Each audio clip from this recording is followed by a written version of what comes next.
ಮುಂದೆ ಇಲ್ಲೊಂದು ಸಮಸ್ಯೆ ಖಂಡಿತ ಇದೆ. ವರ್ಕಿಂಗ್ ಅವರ್ಸ್ ಎಲ್ಲರೂ ಕೆಲಸ ಮಾಡ್ತೀನಿ, ನೀನ್ ಸುಮ್ಮನೆ ಕೂತಿದ್ಯಾ? ಕೆಲಸ ಮಾಡಕ್ ಏನಿಲ್ಲ, ಅದಕ್ಕೆ ಸುಮ್ಮನೆ ಕೂತಿದ್ದೇನೆ. ಕೆಲಸ ಇಲ್ವಾ? 90 crores minus 1 God is great. ಯಾರೋ ತೂರಿಕೊಂಡು ಓಡಿ ಬಂದನಂತೆ, ಒಂದೇ ಚಕ್ರದಲ್ಲಿ ಬೈಕ್ ಓಡಿಸಿದನಂತೆ, ಇವಳಿಗೆ ಪುಷಕ್ ಅಂತ ಲವ್ ಬಂತಂತೆ. ಈ ಪ್ರಪಂಚ ನೋಡಿದ್ದೀರಿ ಸರಿಯಾಗಿ? ಈ ಪ್ರಪಂಚ ಒಂದ್ ಮಿರರ್ ಇದ್ದಂಗೆ, ಒಂದ್ ಕನ್ನಡಿ ಇದ್ದಂಗೆ. ಅದನ್ನ ನೀನ್ ನೋಡಕ್ಕೆ ಅದನ್ನ ಇನ್ನೊಂದ್ ನಗತ್ತೆ, ಅದನ್ನ ನೀನ್ ನೋಡತ್ತೆ ಅದನ್ನ ಇನ್ನೊಂದ್ ನಡತ್ತೆ. ಅದೇ ಜೀವನ. ನಿನಗೂ ಪ್ರಮೋಷನ್ ಕೊಟ್ಟಿರೋದು ನಿನ್ ಡಿಪಾರ್ಟ್ಮೆಂಟ್, ಆದ್ರೆ ಮಾಗಡಿ ರೋಡ್ಗೆ ಪೋಸ್ಟಿಂಗ್ ಆಗ್ತಿತ್ತು ನಾನು. ಇಂಡಿಯಾ ಮ್ಯಾಪ್ ನಲ್ಲಿ ಇಲ್ದಿರೋ ನಿನ್ ಡಿಸ್ಟ್ರಿಕ್ಟ್ ಗೆ, ಕರ್ನಾಟಕ ಮ್ಯಾಪ್ ನಲ್ಲಿ ಇಲ್ದಿರೋ ನಿನ್ ಊರಿಗೆ ಕರೆಸಿ ನನ್ನಕ್ಕೆ ಆಪಿಟ್ಟೆ ಅಲ್ವಾ? ಈಗೇನ್ ಮಾಡ್ತೀಯ? ಇದು ನನ್ನೂರು, ನನ್ನ area.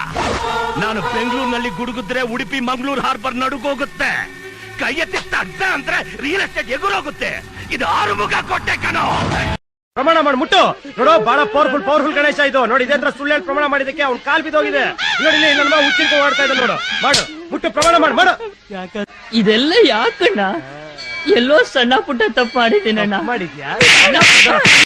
My mother language is Kannada. My mother tongue is Kannada. In Karnataka, all people should talk in Kannada. You know what, Nagaraj? Narayan Gowda, Sara Goindu, all my sittings. ನನ್ನ ಮಕ್ಕಳು ಕೌಂಟ್ ಡೇಟ್, ನನ್ನ ಮಗಳೇ, ನನ್ನ flash back ಇಷ್ಟು ನಿಮ್ಗೆ ಗೊತ್ತಾ? ಬಿಡ್ತೀನಿ ನಿಮ್ಮನ್ನ. ನನ್ನ ಹೆಸರು ಪೊರ್ಕಿ ಉಚ್ಚ ವೆಂಕಟ. ಈ ಕೈ ಕರ್ನಾಟಕದ ಆಸ್ತಿ. ಈ 5 ಬೆರಳಲ್ಲಿರೋದು 5 ಕೋಟಿ ಕನ್ನಡಿಗರ. ಇಂತಹ ಸಂಗತಿಗಳ ನಡುವೆ ನಮ್ಮನ್ನು ಕಾಡುವಂತಹ ಕಚ್ಚ ಕಡೆಯ ಪ್ರಶ್ನೆ ಹೀಗೂ ಉಂಟೆ.